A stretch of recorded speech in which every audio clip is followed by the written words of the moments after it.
Hello and welcome to the Kitchen Table Theology podcast, where each week, Pastor Jeff Cranston explores biblical theology that provides practical life applications in an understandable way.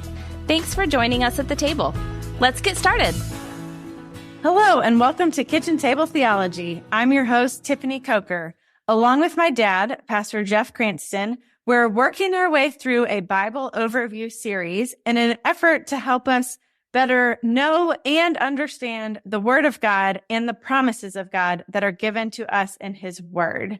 We are coming up on our 200th episode next week, which is super exciting. And I just want to take a second before we get started today to remind you that we have the giveaway going on right now. We're going to announce the winner of that next week on the 200th podcast episode.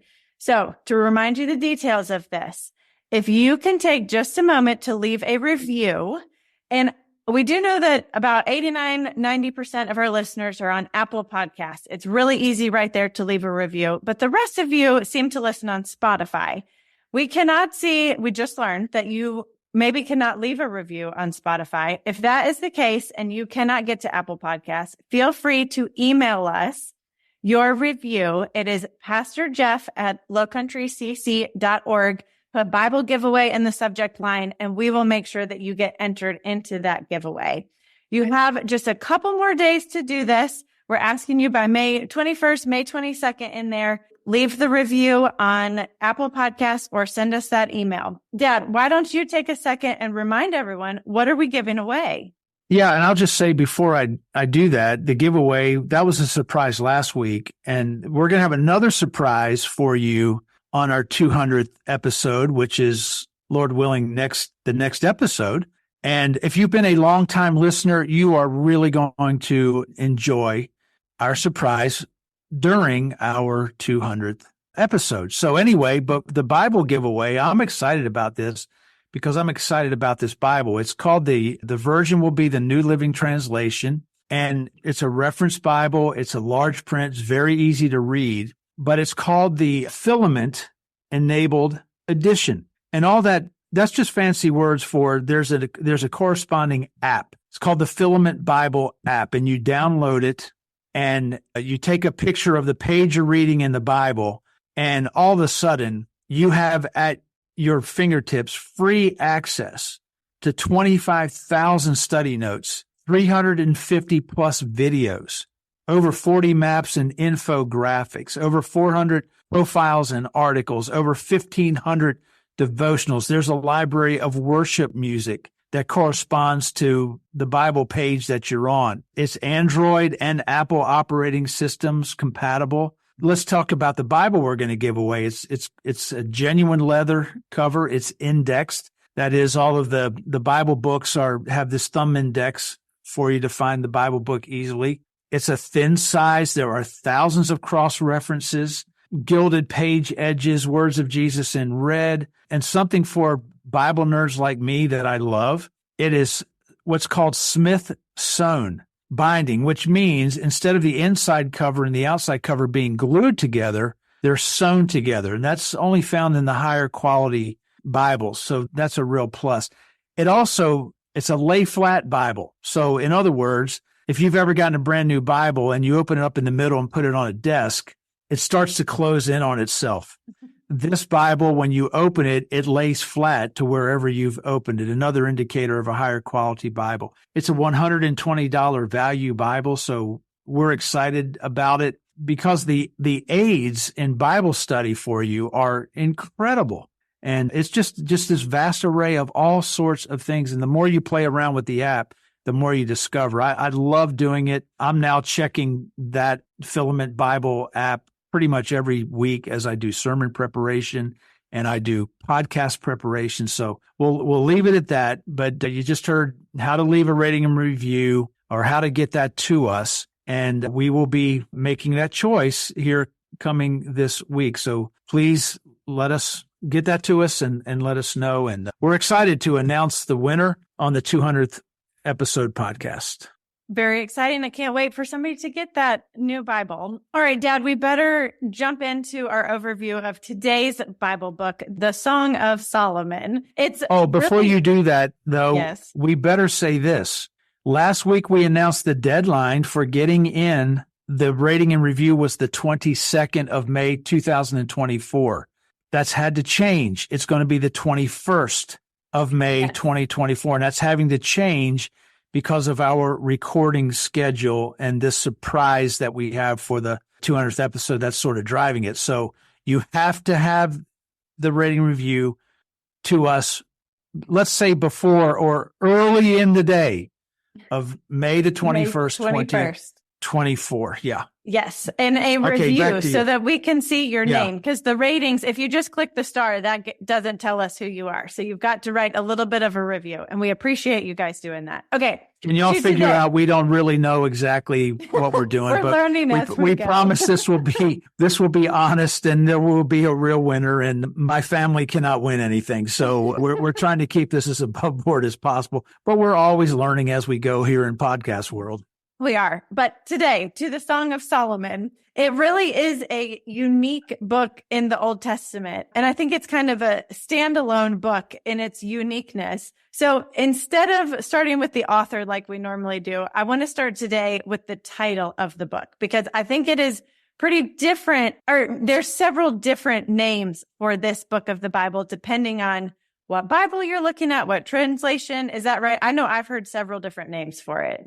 Yeah, you're right. It's generally titled the Song of Solomon. However, it's also known in many Bible translations as the Song of Songs. Mm-hmm. Sometimes you'll see the Canticles of Solomon. Canticles is just the Latin word for song. So it still means Song of Songs or Song of Solomon. The word for song that's used in the title in Hebrew means a happy song. And it doesn't really have any special religious connotation. It's just a happy song. It's the happy song of Solomon, if you want to call it that. So it would be right for us to also think about it, because it also has this meaning behind the word song, the greatest song, meaning that this book is a single happy song of outstanding quality. Additionally, it might be helpful for us to equally think of it as a poem. I mean, isn't a song a poem anyway? That's really what this is. It's really a poem. It's written in poetic form. So a couple things there to help you think about it based upon the title. Can we assume that since Solomon's name is in the title of the book, that King Solomon was the actual author? I mean, I think that would make sense to me, but you correct me if I'm wrong here.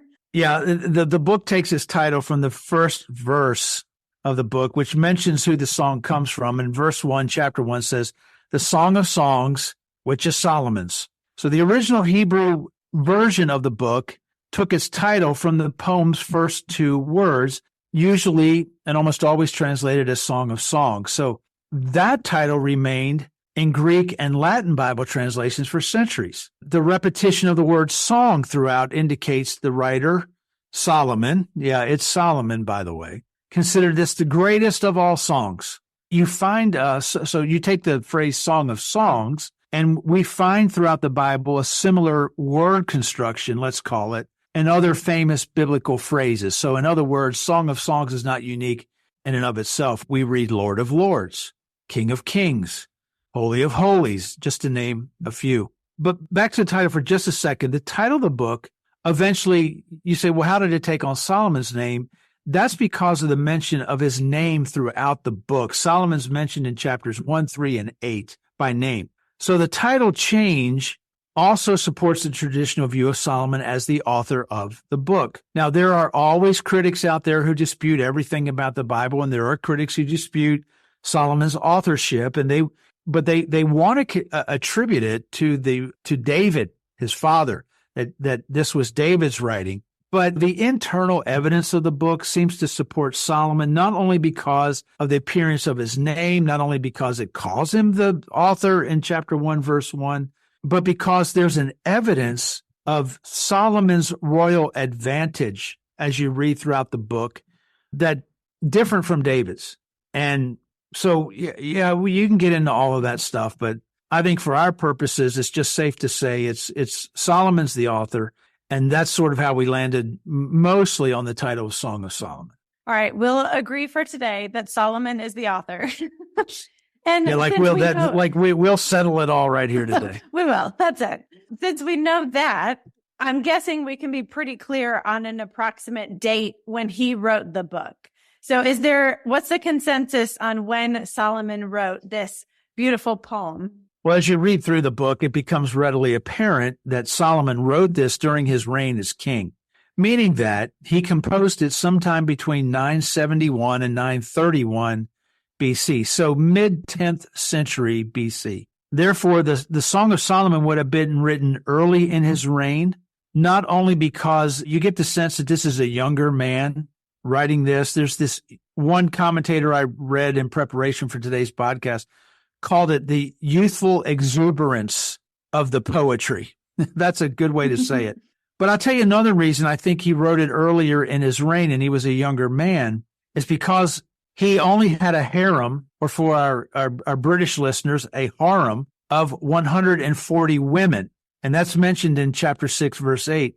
That's a relatively low number because we know that the final tally of his harem ended up being around 1,000. And we know that from 1 Kings 11:3. So let's just all pause now and try to wrap our poor heads around that little bit of trivia. Also, the author mentioned places, names from both the north and the south of the country, including Lebanon and Egypt. And it reminds us of the relative peace and good relations among these nations early in Solomon's reign. So that they get sort of a favorable mention.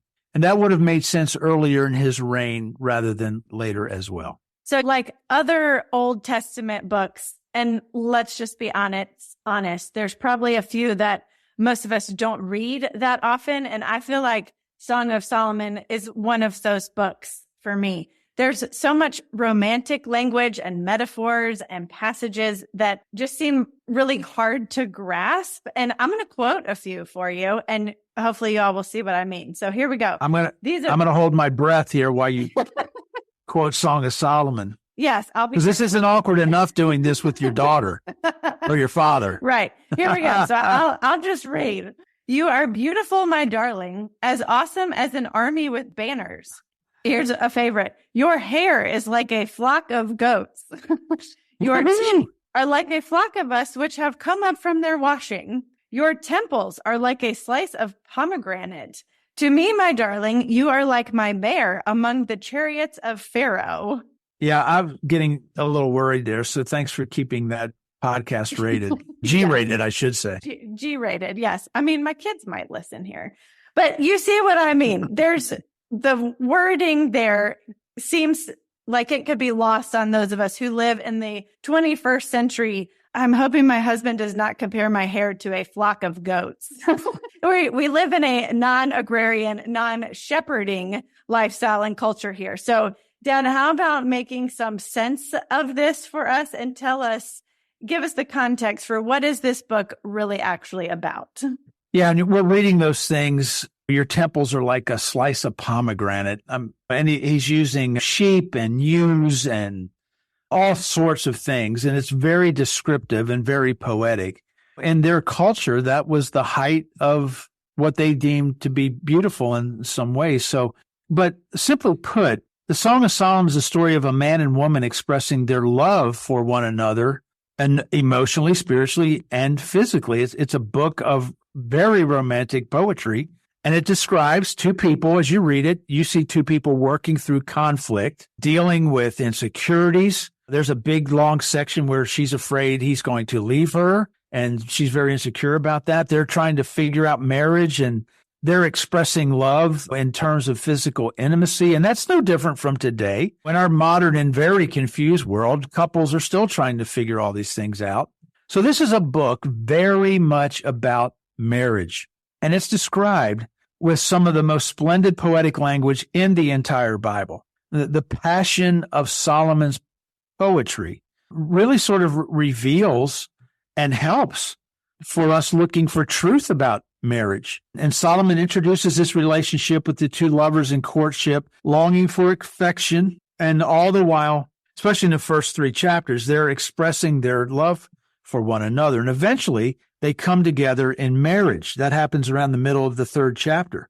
And the groom is extolling his bride's beauty before they consummate the relationship. And finally, as I mentioned earlier, she struggles with this fear of separation while he reassures his bride of his affections for her. And all of this reinforces the theme of the goodness of marriage. And it's just so beautifully put.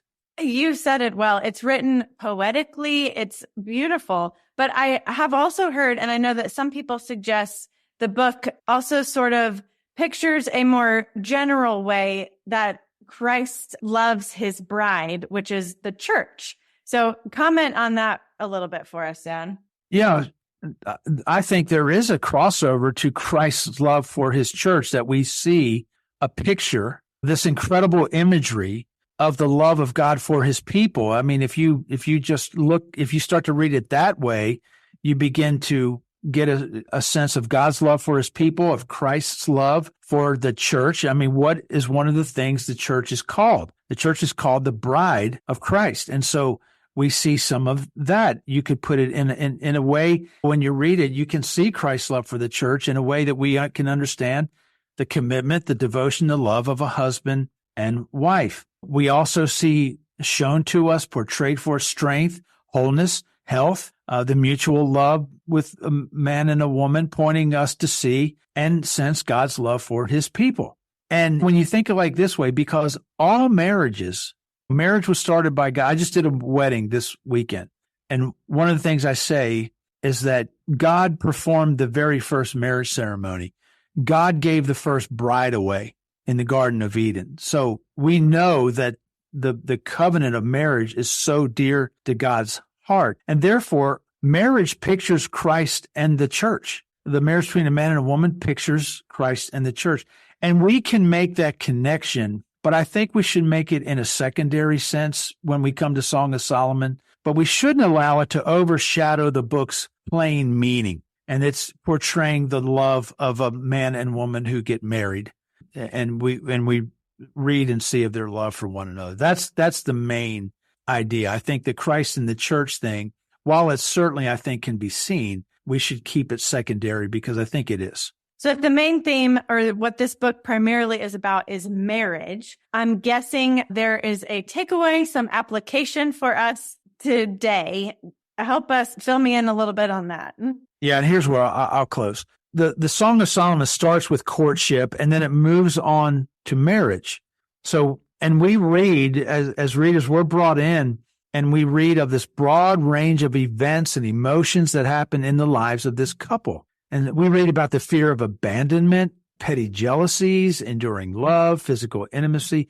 By the way, Kitchen Table Theologian, be warned that if you've never read this book, we here at Kitchen Table Theology could possibly classify it as PG-13.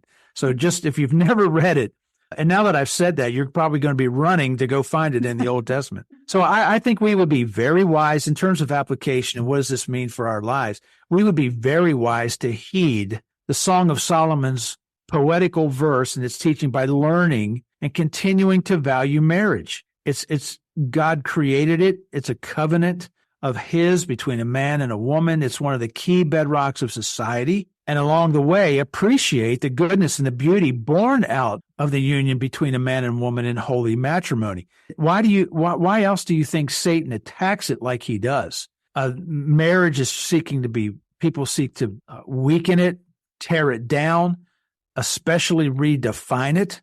And that's being thrown up right in the face of God, but it is of God 110%. So as far as applying it to our lives today, perhaps we should ask ourselves this question. And if you're married, would you consider your marriage a sign of God's goodness and beauty working in your life? Or has your marriage become something less than that over time? I mean, I think we should each one consider that. Is my marriage a sign of God's goodness and beauty working in my life? Or has my marriage become something less than that over time? I think a reading or a rereading of Song of Solomon might help recapture some of the truth and the reality of what God expects a marriage to be. So the Song of Solomon reminds us that both marriage and the physical union that follows originate with God. Therefore, we should consider each of those as evidence of his grace working itself out not only in our world, but in our lives.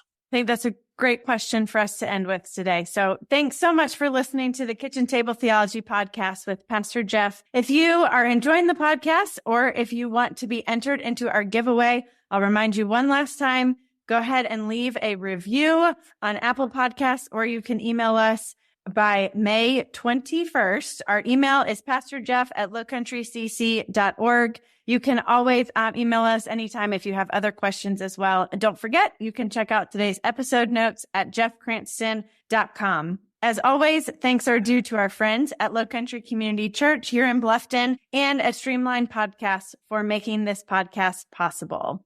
Until next time, always remember that the real power of theology is not only knowing it, but applying it. Thanks for joining us at the table. You've been listening to the Kitchen Table Theology podcast with Pastor Jeff Cranston. Join us next time for more insights into biblical truth. If you'd like to know more on today's topic, please check out our show notes. If you have a question from today's podcast, kindly email us at pastorjeff@lowcountrycc.org. If you're enjoying this podcast, would you consider leaving a rating and review? We deeply appreciate your help in getting the word out. And be sure to subscribe on iTunes, Google Play, Spotify, or in your favorite podcasting app to continue this journey with us as we learn about and apply God's Word to our lives. Thanks for joining us, and we'll see you next time here at Kitchen Table Theology.